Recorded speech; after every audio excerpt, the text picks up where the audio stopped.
very good afternoon to our delegates in South Africa, and good day, good morning, good evening if you're from around the world. A very good morning to our guest speaker, Richard Yonck from Seattle, Washington, the USA, who's kindly joining us from all the way over there. So Richard, welcome to you. And of course, our very own Johan Steyn, our chairperson of our special interest group in artificial intelligence and robotics. Welcome to you two gentlemen. Welcome to our delegates who are busy joining us. I normally kill a couple of minutes, or at least 60 seconds or so whilst they log in. So thank you for that. I'm sure you all know me by now, but my name is Tony Parry from the Institute of IT Professionals South Africa. And it's my absolute privilege and pleasure to welcome you all to our webinar this afternoon, this evening. As is the norm, I will be handing over to Johan, who's our moderator and question master for this evening, and Richard, his guest, a futurist and author, an international speaker. So we really are very privileged to have Richard with us, and thank you for that, Richard. Right, people are logging in. I just want to remind, we are running out of time for our IITPSA ICT Skills Survey, the annual skills survey, which gives us the great information about skills requirements in South Africa and the world of ICTs. So an appeal to all our delegates, if you haven't yet participated, please do so. When I get a chance a bit later, I'll post the link again in the chat group. So without further ado, Johan, Richard, thank you once again for joining us, and over to you guys. Tony, thank you so very much. It's so nice when I look on the attendees as people are joining. A lot of people I know, and people doing amazing work, and people showing interest in this topic. Tony, firstly to you and to the team at the IITPSA again, thank you for helping us to host this event. And, you know, like I've said in a talk recently, that I believe the IITPSA is uniquely situated in South Africa for us to work together to affect meaningful change when it comes to the future of our children, the future of our beautiful country with all its problems, using smart technology. Before I introduce Richard, you know, it's always interesting to see what other notable people are saying about the people we are engaging with, Richard. So if you would indulge me, in researching for this talk, I discovered that Ray Kurzweil, whom I greatly admire, wrote something about one of your books. And, you know, one of the first AI books I ever read by Ray Kurzweil, or by any author really, was The Singularity is Near. And he's also known for books like The Age of Intelligent Machines. Now, just two little facts on Ray Kurzweil. In 1999, he received the Medal of Technology and Innovation from President Clinton. 2002, he was inducted into the National Inventors Hall of Fame. So what a person to write about a book anyone writes about. So in the New York Times book review, he says that Richard Yonck is a sure-footed guide and is not without a sense of humor. And that I can say when I read your books, because it's not just technical blah, blah. It's such a great story you tell. Kurzweil further says that you provide a compelling and thorough history on the interaction between our emotional lives and our technology, and what a great accolade. So all the way from Seattle, where I assume it's around 7 a.m. or so, Richard Yonck, author and futurist, thank you so very much for joining us. How are you keeping? I am very well. Thank you so much for that amazing introduction, Johan. I really appreciate it. Yes, it's about 8 o'clock here in Seattle, so I'm still getting a little caffeinated. And I'm absolutely delighted to be here with you and your audience to delve a little bit into the nature of human and machine intelligence and what this might mean for our future and the future of our society. It's a great honor to have you, Richard. Thank you to all our delegates. And I still see people pouring in. Please ask your questions on the chat. We're going to try and leave about 15 or so minutes at the end of this webinar to get to some of your questions. And you are all most welcome. Richard, your book, Future Minds. I mean, and as I said to you earlier, I reread it again recently. It's so one thing I think is that artificial intelligence, or the concept, has been there for thousands of years, even though we think it only started in the 60s, which I guess it did. But this world of what is intelligence and just a bit more about your book, I really wanted to start with that. So people who haven't heard about the book, tell us what it contains and what is the main premise of that book, really. Absolutely. So Future Minds is my second book about the future of artificial intelligence. But when I approached it, what I really wanted to do was to explore initially where we are going throughout the 21st century in terms of machine intelligence, but also what that means for augmenting human intelligence, and not in some necessarily a direct organic way, but in a way that all technology has augmented us throughout the not just generations, literally the millennia. So in the course of exploring and prepping for this book, what I wanted to do was to look at, as a starting point, what actually is intelligence? What does it entail? What's its origin? And what's the kind of the fundamental nature? Because when we look at and talk about intelligence, I'm just going to start a little presentation here. Not presentation, but when we talk about intelligence, this is something that one of the early pioneers of AI, Marvin Minsky, it's one of the words that he referred to as a suitcase word. And the idea of a suitcase word, whether you're talking about consciousness, intelligence, and what have you, is that it has so many different meanings and definitions for people, depending on who you're speaking to, what topic you're speaking about, and even within a particular field, it has a lot of different meanings. And so it adds not only to confusion, but actually makes it difficult to drill down into it.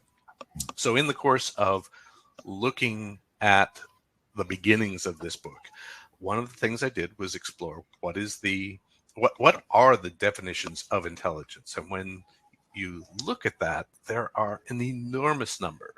Now, about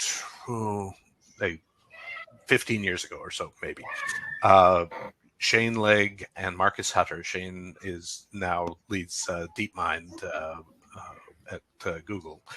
They had put together a collection of definitions of intelligence, and they came up with something like 200 separate definitions that they could pull from different literature. And they themselves actually ended up consolidating this into an individual definition. That was a really important it helped define intelligence for me in my first book. But when I came to this book, I kind of delve into it still further. And what I was coming to was that there was actually certain aspects of our universe, the way that thermodynamics and complexity work, that they ultimately lead to pockets, little concentrations of complexity and intelligence, ultimately intelligence, that accumulate in the universe. In our region, it's ended up becoming life on Earth and moving through a range of different forms of that until we reach ourselves, our own species. So in looking at that, what I did was I crafted a definition that intelligence is an emergent system's ability to respond to its environment in order to improve its conditions, perpetuate itself, and maximize its future freedom of action. Now, that last is a really important factor when you look at it in terms of not only our future, but how something can interact with and promote itself in a way that essentially would almost be teleological in terms of having a cause and effect that looks ahead to, but actually what it is when you look retroactively, when you look back, you can see that certain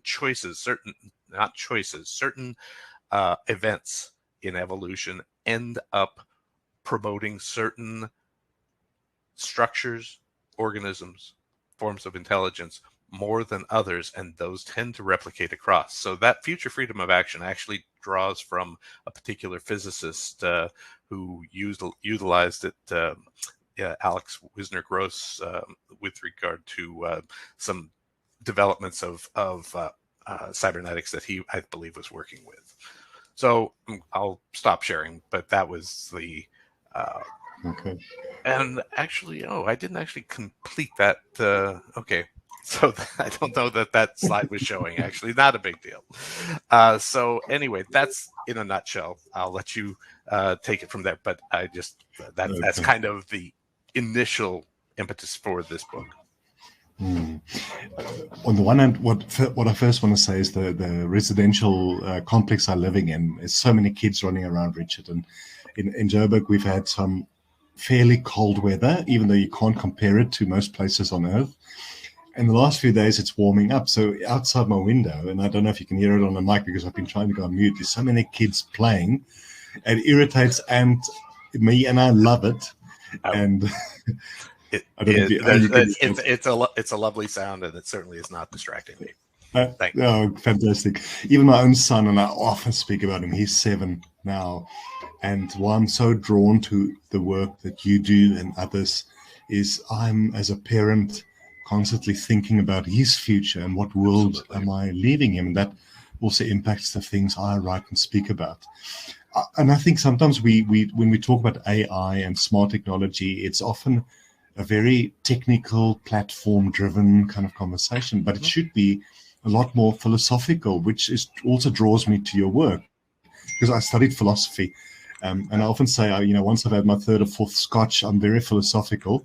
But that kind of leads me to what I want to speak to you about. If we think of, because we speak about intelligence, we can even speak about consciousness.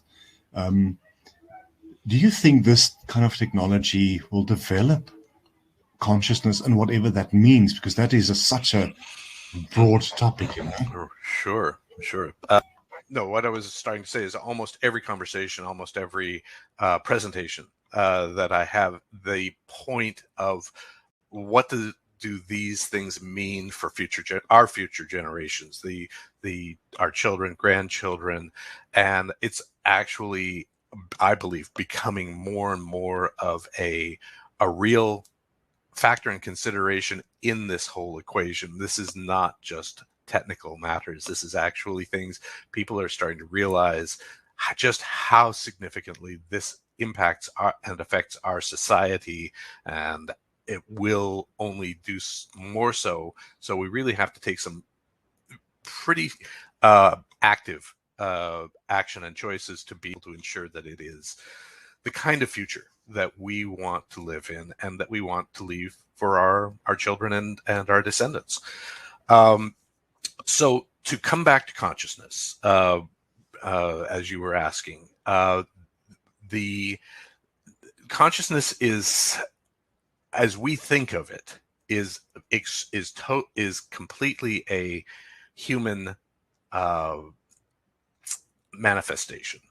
When you look at thought pieces, having studied philosophy, I'm sure that you're familiar with, I'm going to blank on the Nagel's piece, What Is It Like to Be a Bat? And in that piece, it looks at, speaks about what the differences are in our experience from that of other creatures, other forms of intelligence. And just imagine, we don't have any form of sonar, echolation, and imagine how very different our perception of the world and therefore our consciousness would be if we even just overlaid something as relatively simple as that onto our existing experience of the world. Now, extend that still further. All of the biological organisms in our world originate from DNA, RNA. They are all tied at that level.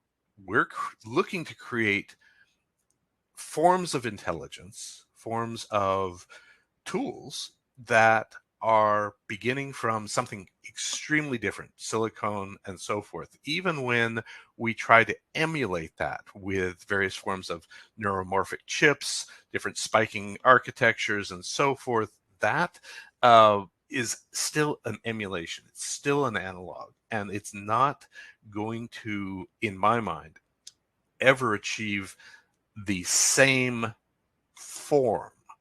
That said, when you get a level of complexity, a level of interaction, continuous communication between like elements, that it eventually reaches a point of leading to kind of a synergistic emergence from those, then yeah, there is a potential there, but I don't think it's a given. And if it does happen, it is not going to be anything like human consciousness. And so I think that's a really important distinction. And it's a distinction whenever I talk about AI and the future of AI more specifically, that I try to emphasize that whatever is happening with these tools that we call intelligence, back to the concept of the suitcase word, that it really isn't the same as our own intelligence, and very likely will continue to be quite different. I want to touch more on Future Minds, Richard, and what I would like to tell our delegates. It's such a lovely read, because a lot of these AI and tech books are very technical, and I myself am not actually a very technical person, and in my consulting role, I often think it serves me well, because if I can't get it, my clients won't get it either. I always bring in the really smart machine learning guys later on, or girls. But it's the business understanding that's important, all that. But what I love about your books, and that book in particular, is because you story tell, and it involves AI in the future and all those other things. But it's not just this boring, oh my goodness, why do I have to read this book? It's a fantastic book to read.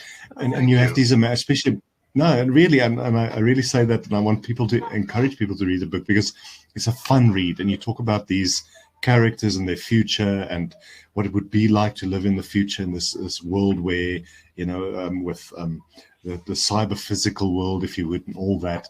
But maybe and a question I love asking people, although I would hate it if somebody asks me that, is if I met you in an elevator, in a lift, and we had 3 minutes, and I say, so tell me about your book, how would you answer that question in a few minutes? Absolutely. Thank you for that, and thank you for all those lovely compliments. It's very much when you're trying to tell a story, trying to find the way to connect with the audience and the readership is, to my mind, critical, and that's just such a nice bit of feedback to have. So thank you for that. So Future Minds, in basically one sentence, is about the origins and nature of intelligence in our universe, and what that ultimately means for our future, the future of intelligence in our world, both human, biological, machine, and various hybrids thereof, focusing primarily across the 21st century, but certainly because I'd already opened that can of worms, expanding it, even further beyond that. So that's the kind of elevator pitch in a very short nutshell. Since you said 3 minutes, I'll just say that it explores in a somewhat chronological manner, beginning from the Big Bang, looking at various aspects of nature, thermodynamics, the different forces that ended up developing into stars, stellar evolution, and so forth, ultimately leading to the elements that gradually we move through these stages of increasing complexity that become a planet, become an ecosystem, become life. Ultimately, this progresses in an ongoing and very, very consistent manner, and that ultimately leads to various forms of intelligence, including ourselves. So that's that part of the nutshell. I'm happy to talk further, certainly, but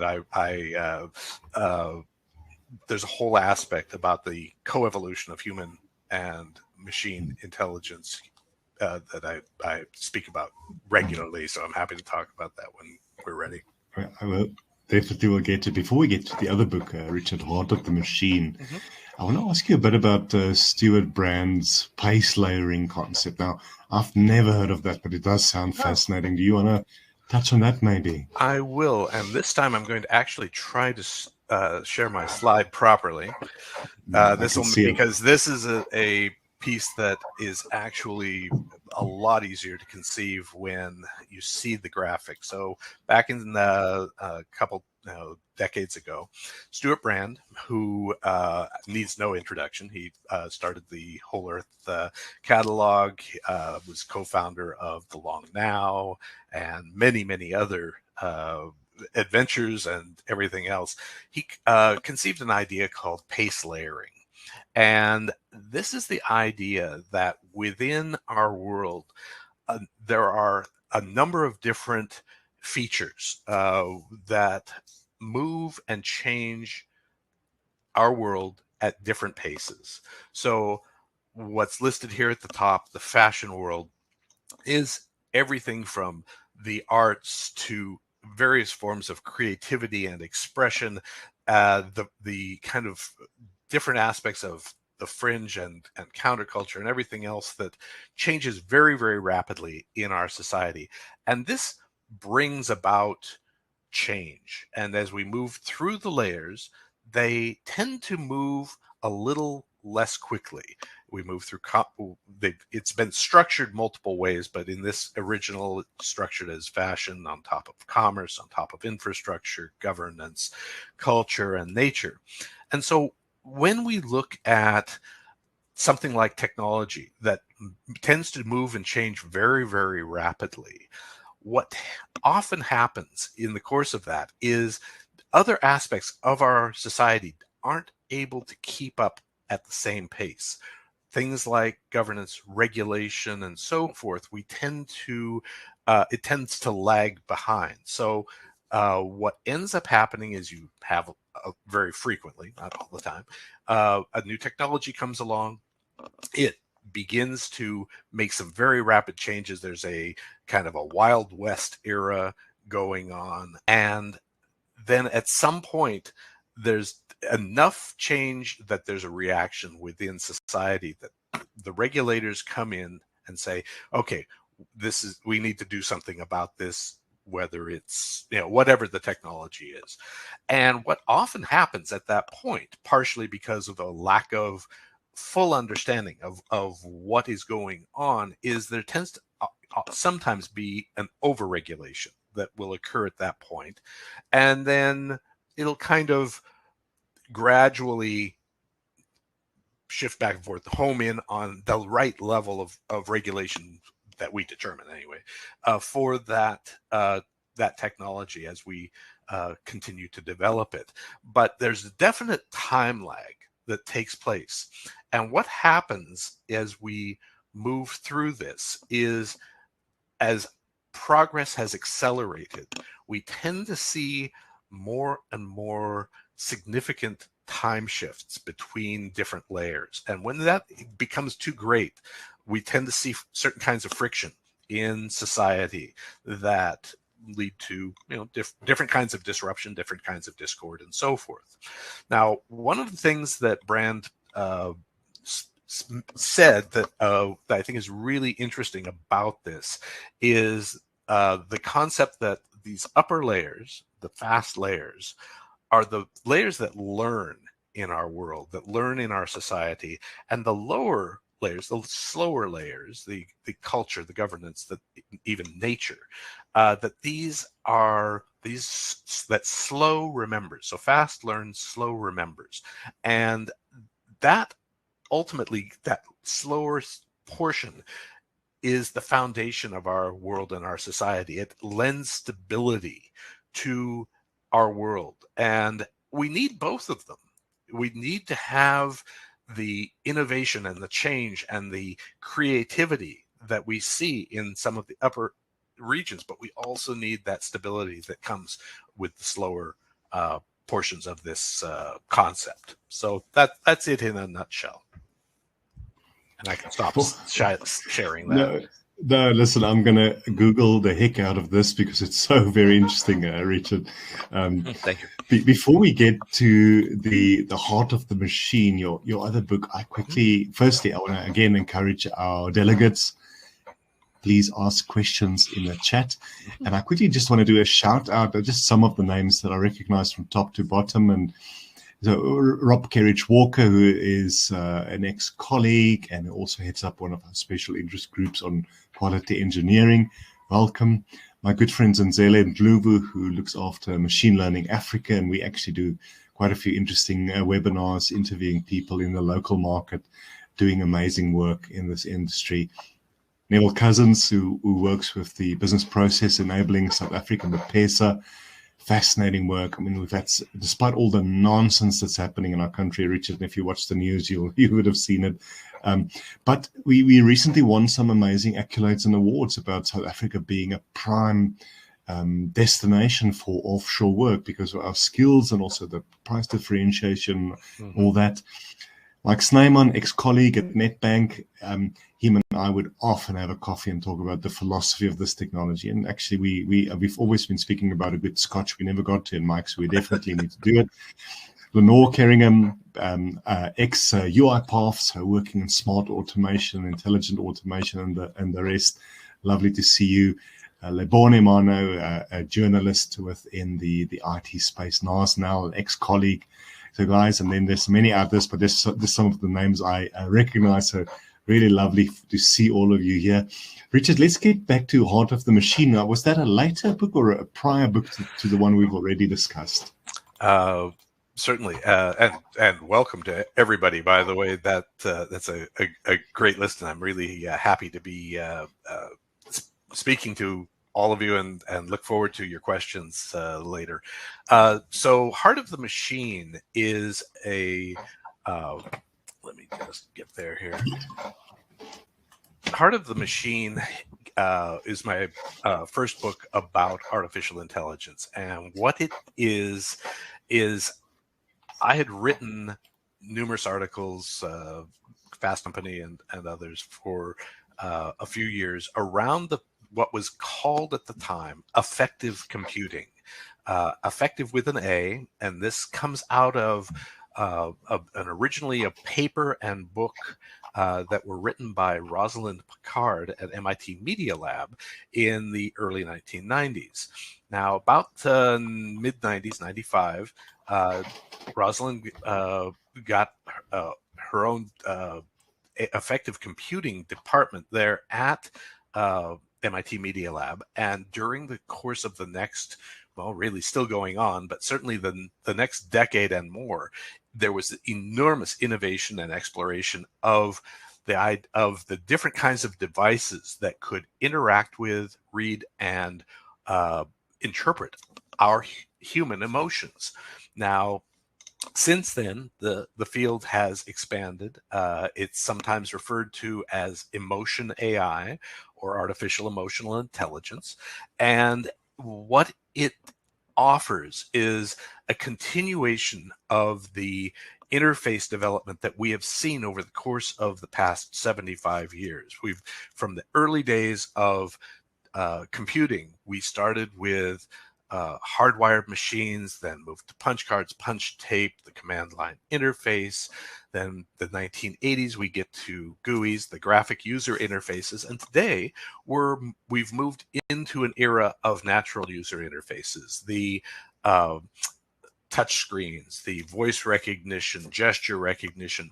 All of these are ways of interacting with our devices that are becoming ever more natural and easy for us. So back 75 years ago, you needed an advanced degree. You were inventing basically an entire field, and it was only the very trained scientists who were actually able to even program these systems.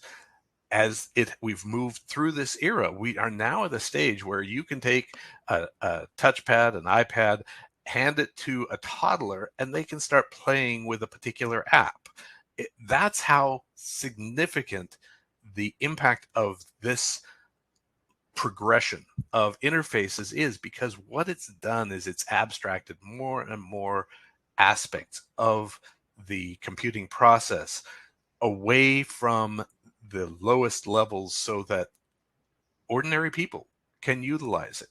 Now, what Emotion AI is doing is it's tying into probably one of our most basic and core means of interacting and communicating with each other, and that is our emotions. Emotions originated through our endocrine system. They essentially were there to help us survive, but they also, over time, tended to be externalized in a number of cases, and in a way that became readable to us and became part of how we developed as a social creature, as a social community.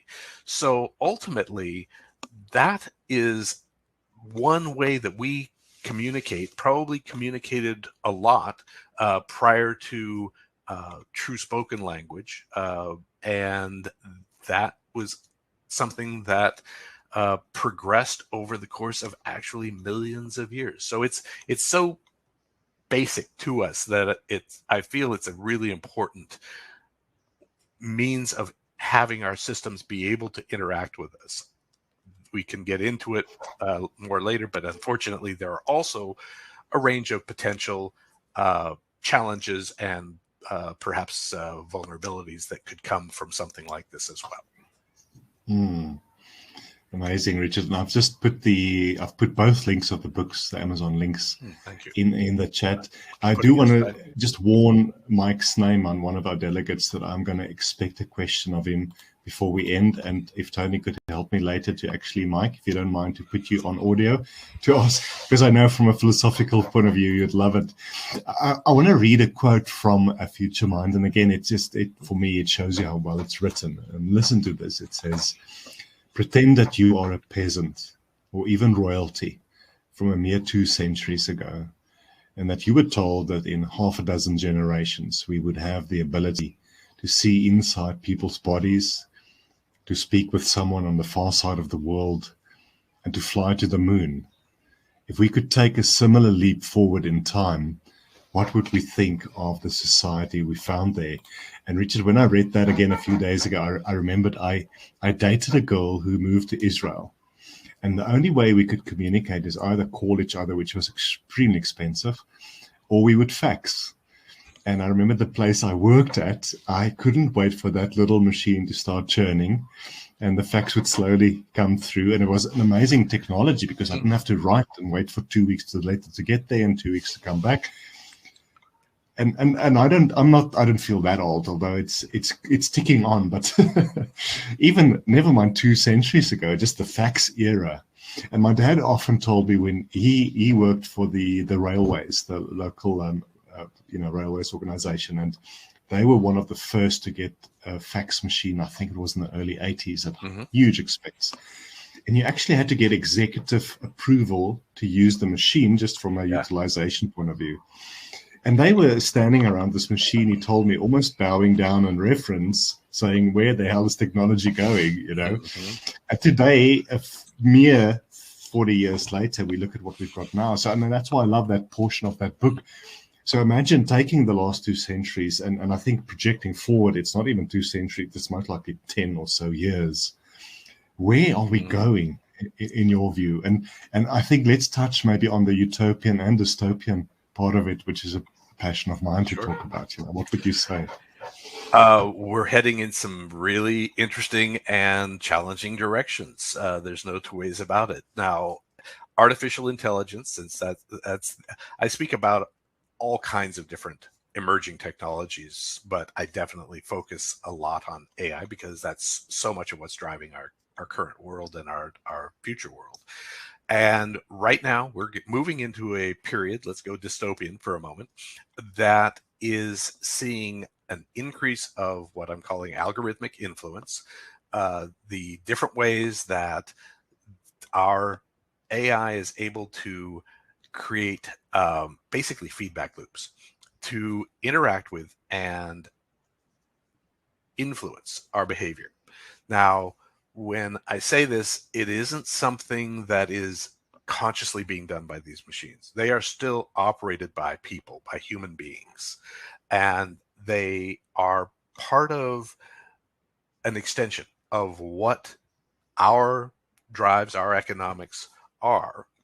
But we have to recognize just how much immense power we're putting into a few hands in order to do this. The thing with being able to have a two-way communication with each other, with these platforms and ourselves, and I'm speaking right now kind of generally about social media, can create what's often known in computing as an optimization function. This is the idea that a feedback loop can interact back and forth between ourselves and the technology. Now, if we look at what kind of power that has when there is so much immense data, big data, that is able to be mined about ourselves, but also the aggregate that we are a part of. This is immense power and capability, and we really it's one of the areas where we really have to have some very significant ethical questions and discussions around AI. On the other hand, AI continues to become on the nice positive utopic side. AI is continuing over the course of these decades to become more and more embedded in our world, in our society, in our everyday lives. And you mentioned Ray Kurzweil earlier. I think he and certainly others have pointed out that one of the really unique things about AI is as it becomes really good, as it becomes really dependable, it just kind of disappears into the background.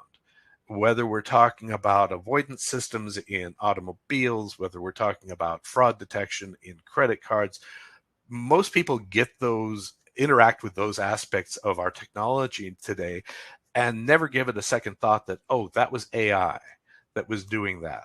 And of course, AI is many, many things. It's not one uniform aspect of computing, but it's certainly all falls into a realm that is finding ways to enhance and extend our intelligence and reach within our world. Before we go to some questions, an interesting concept you mentioned is a near future shopping mall. Mm-hmm. What does that mean? Please tell us about that. It does sound very interesting. Well, thanks for thinking of that. I actually did what I was just talking about in terms of optimization loops and so forth actually kind of blends in fairly well here. So as our world becomes filled with more and more sensors, more and more cameras and so forth, what we often refer to as the Internet of Things, there's going to be an opportunity for commerce to utilize this information in a almost continuous manner. Imagine that you have a shopper who is moving through a shopping district, a mall, what have you, wearing augmented reality glasses, something that is really not very far away. It's certainly something that Apple wants to put out there in the next couple of years and start moving away from screens. You can go back to Google Glass, and that was a little ahead of its time in terms of where society was and so forth. But here you have an opportunity to have a kind of continual two-way communication between yourself and commerce and the different stores or outlets or what have you.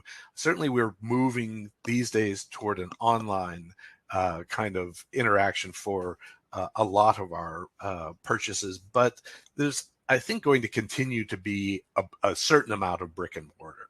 So if you're moving through a particular space, perhaps little down the way, 100 feet, a particular store spots you with its on-store camera, ties in with some of the ecosystem that exists, some services, whether they are emotion as a service or some aspect of tying into your social network that perhaps you've given permission to understand or know about some of your preferences, some of your fashion, and so forth. But it's also able to analyze, what are you wearing? What's your assumed age and cohort and so forth, and be able to very quickly start making an assessment of who you are.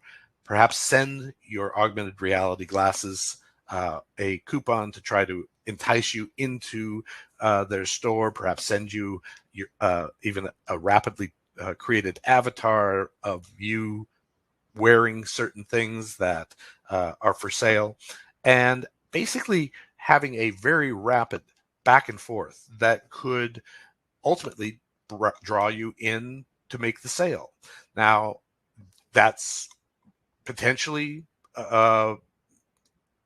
something that could be positive for the consumer, but if abused, it also kind of moves into a realm I think of or talk about as predatory marketing, predatory sales, because you have this optimization loop going on, that something that has an enormous amount, potentially an enormous amount of data about you, and ability to process and follow scripts very, very rapidly in order to complete the sale. That's kind of scary stuff. So again, moving a little into the dystopic with something like that. And I'll go ahead and close out that share. Oh, Mike. Richard, sorry. I think we can already see it just by our mobile phones being tracked. Sometimes when I walk into a shopping mall back in the day, which hasn't happened for a few months now, but you already get a text, SMS message welcoming you because they're geospatially tracking you. So imagine putting smart technology on that. Tony, I wonder if Mike, and again, if you want to, I'd love to bring you on, but I quickly want to do one more shout out to Nomsa Tuletse, who is in Port Elizabeth, who's doing amazing work as a developer around helping young people, especially rural, poor young people, getting into this field of software development and new technology. And I have great respect for people like that because it's a great passion of mine. I always say, as a South African, despite all the stuff, what an incredible country to live. But if we cannot use this technology to make life better, what are we doing? So I don't know, Mike, and again, you don't have to, but I'd love to hear your question. If it's possible, I think Tony might have sent you an invite on Webinar Jam to go on to audio. And while we're waiting, we'll just see if there's any chats in the chat box.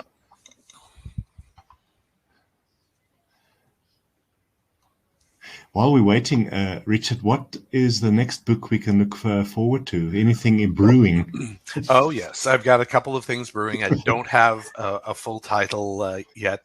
I'm exploring a couple of different areas. One, certainly around the nature of the different technologies that are altering our behaviors in more and more directed ways, and what that potentially could mean.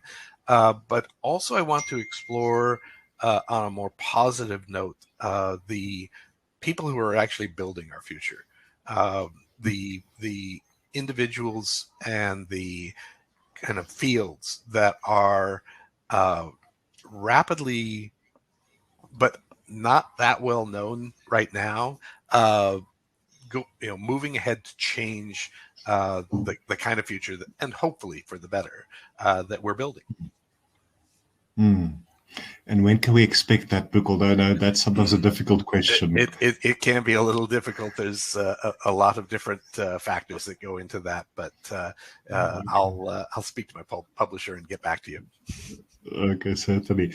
I want to quickly check. Mike Snyman, are you on? And somebody did pop up onto the screen. He's joined us. Can you hear me? There we go, Mike. Hello. So I'm sorry for putting you on the spot. We were colleagues, and I feel no shame about this. So I know you've got some interesting questions always to ask somebody like Richard. Hi, Mike. Cool. So, Johan, I don't know how well my sound is. That's okay. We've got it. Okay, cool. How's it, man? We're good. What do you want to ask? And it's lovely to well, not see you, to hear you, Mike. But I know, listen, we were always scratching our heads about the philosophy of this stuff. So I'd love to hear if you have any interesting questions for Richard. So I think the biggest thing for a father nowadays is to kind of think, how do I prepare my family and my kids for this new world? And I think if you read some of the books, especially old Bostrom's books, he's got quite a dark view of what the future is bringing to us, the whole idea of singularity. And once we reach that, what is it going to mean for us? So I think, and I don't know if it's an easy question or a very complicated question, but how do you prepare for it? I think if you look at what Musk is doing around the neural interface, I think that's his way of trying to cope with it, to be able to actually have a fast, high volume network into some kind of machine to augment human beings?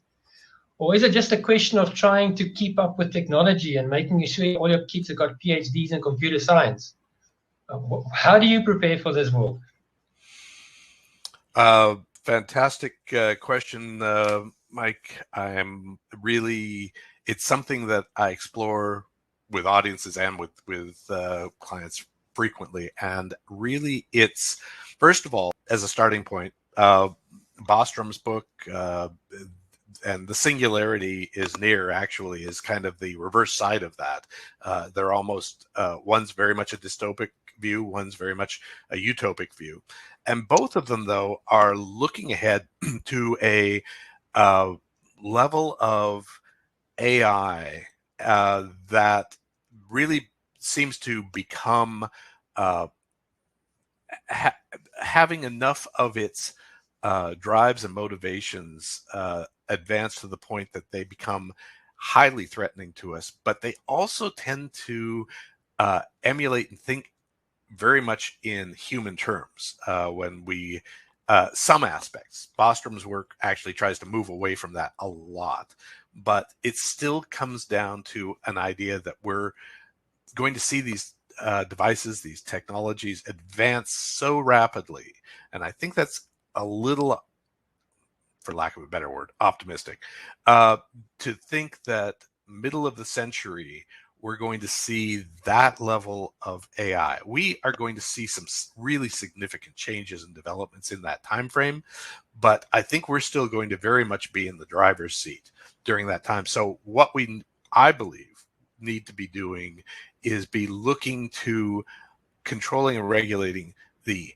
human side of that equation, the people who are making those decisions, the people who are utilizing the technologies, and also creating the technologies in a way that kind of factors in the idea that there are people out there that don't necessarily have our best interests at heart.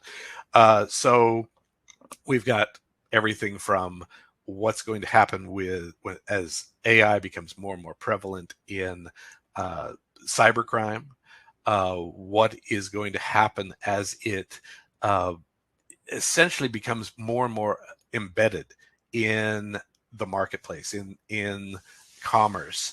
How do we want to see that world develop? And we really still have the level of control. We're not going to see AI, I don't believe, become autonomous to the point where it is a self-directed threat to us. The threat still will be human-driven.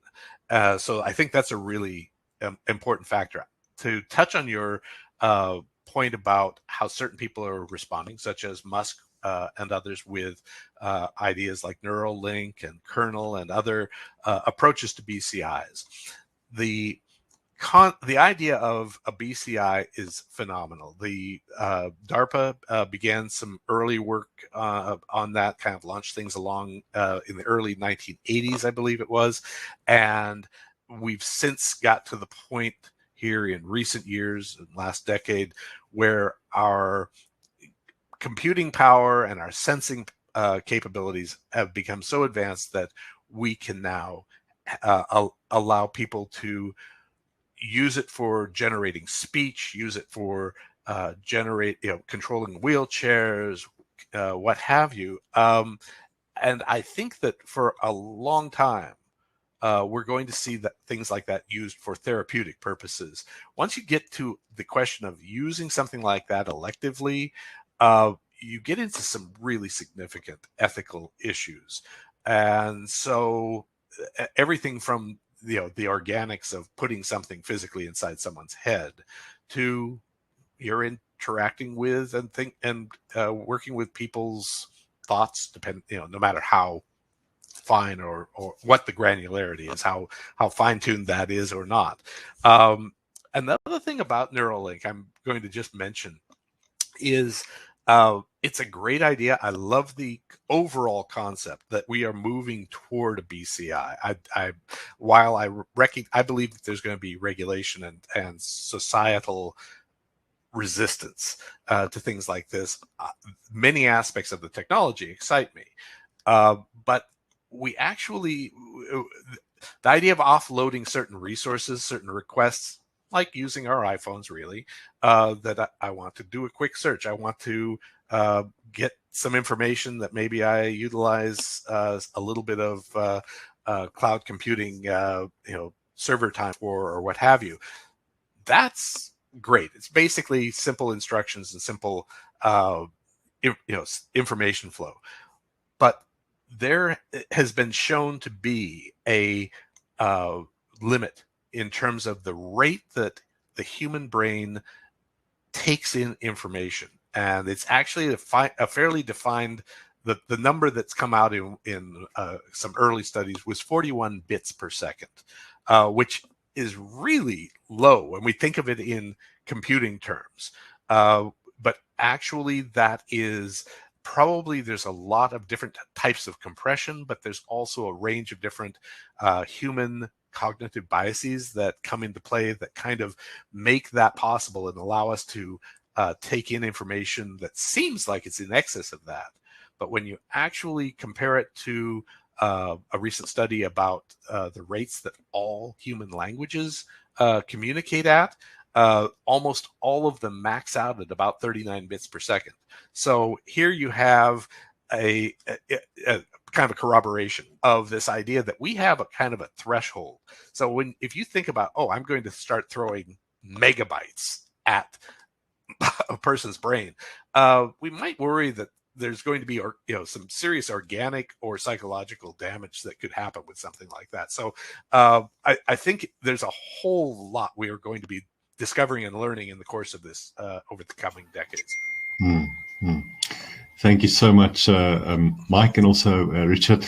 Our time is up, but if you still have a few more minutes, Richard, there's two questions I briefly want us to touch on.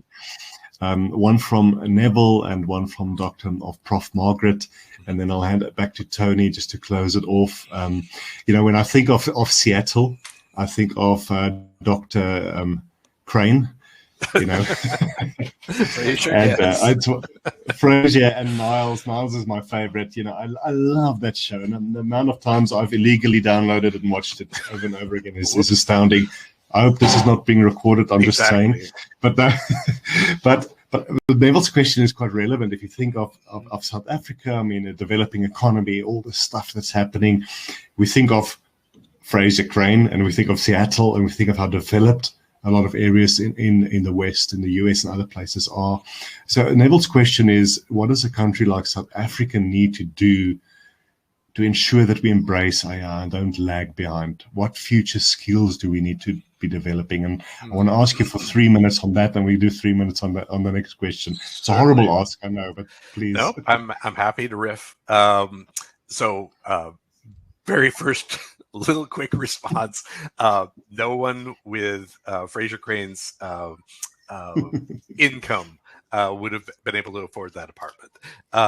It's actually been looked at by multiple people for different articles.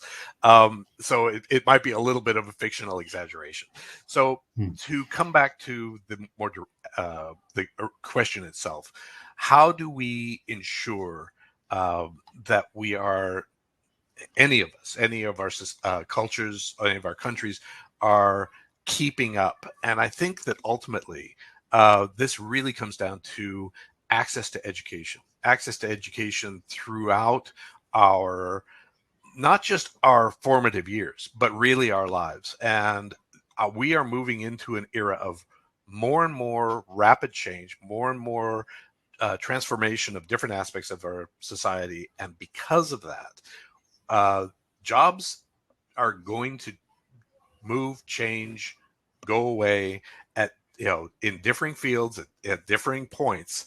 And there's going to need to be a lot of regular retraining, a different attitude toward lifelong learning that becomes essentially embedded in our culture.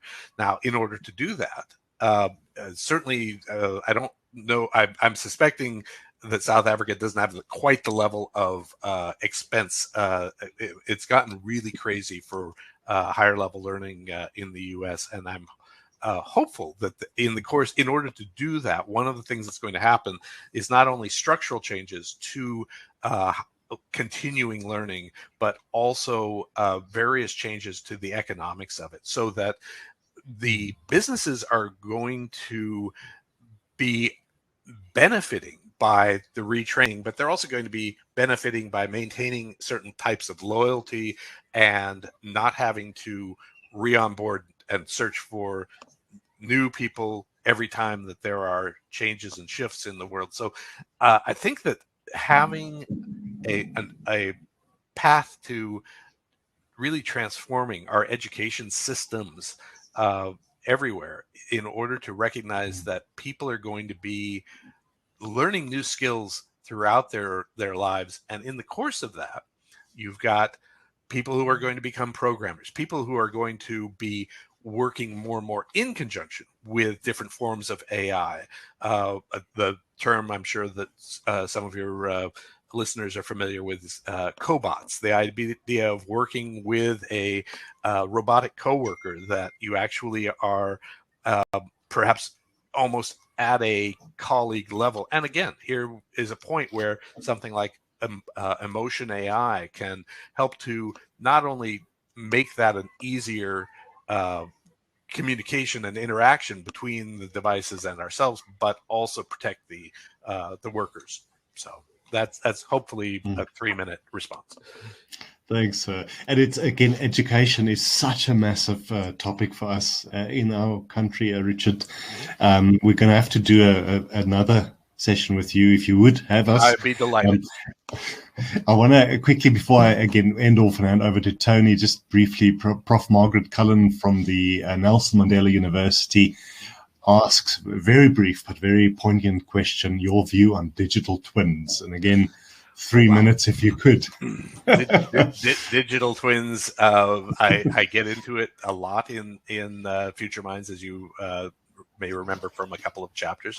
But the term, again, almost a suitcase term, means a lot of things at this point. So digital twinning is the concept of creating virtual representations of different aspects of our world, including ourselves potentially, in silico, in a virtual sense. And this allows us to do various kinds of modeling, various kinds of interaction, and so forth. So it's a little open-ended as a question, but I'm going to take it that you're thinking a little bit along lines of human digital twinning. And I think it's actually quite, it's rife with potential issues and conflict, but I think it also could really enable an enormous amount of new capabilities for ourselves. So as a simple current idea, there's I'm just going to, this probably amounts to being a plug, but I'll give it for her anyway. There's a European artist, musician, composer, Holly Herndon, who has just created a digital twin platform wherein she does a lot of interesting work with music, working with GANs, working generative adversarial networks, and working with different aspects of AI to create music, to create imagery, and so forth. And her what she's done is created a platform, just released it, that allows users to upload their own songs, their own music, and have it transformed into her voice, her essentially avatar, and so forth. And then a certain group that amounts to what she's calling a DAO, but a group of curators essentially kind of vote and say, okay, this is in keeping with her kind of style and image and so forth, or it's not. And if it's allowed, then using NFTs and blockchain, they are able to have a degree of profit sharing and so forth, all through this idea of a digital twin, use of the digital twin for an artist, which really, is pretty cool in terms of what that could mean for enabling some serious changes in the economic structure in fields that are traditionally, a lot of artists and musicians don't get treated well necessarily. So that's hopefully addresses a couple points, but that's a huge topic and almost suitable to our next conversation, Johan. Thank you, Richard. Tony, just before I hand over to you, Richard, I think the IITPSA is, and I've said this lately again, uniquely situated to affect change, to use and debating and thinking and use smart technology to affect the future of our children in our beautiful country. Once the world gets back to non-crazy, it would be lovely if you could visit us one day. There's such a beautiful country. We're so proud of it, Richard. I would love to. Yeah, and it's been a singular honor to have you. And thank you for a lovely, lovely session and for sharing what you've shared with us. Thank you for your time. Thank you so much for inviting me. It's been an absolute pleasure. I've really enjoyed this. And yes, likewise, I would love to at some point, whether you're visiting Seattle or I'm visiting South Africa, Tony, Johan, we'll share a scotch, and it'll be a nice opportunity to philosophize about a lot of things. Fantastic, Richard. Thank you. Tony, thank you. Yeah, you probably heard the yes. I couldn't resist visiting Seattle. What a beautiful city. I was saying offline earlier. And Richard, thank you so much for joining us early-ish in the morning from Seattle, Washington, USA. Johan, yourself, as always, sublimely handled, and the hour went so quickly. I turned around and looked and think, boy, where are we?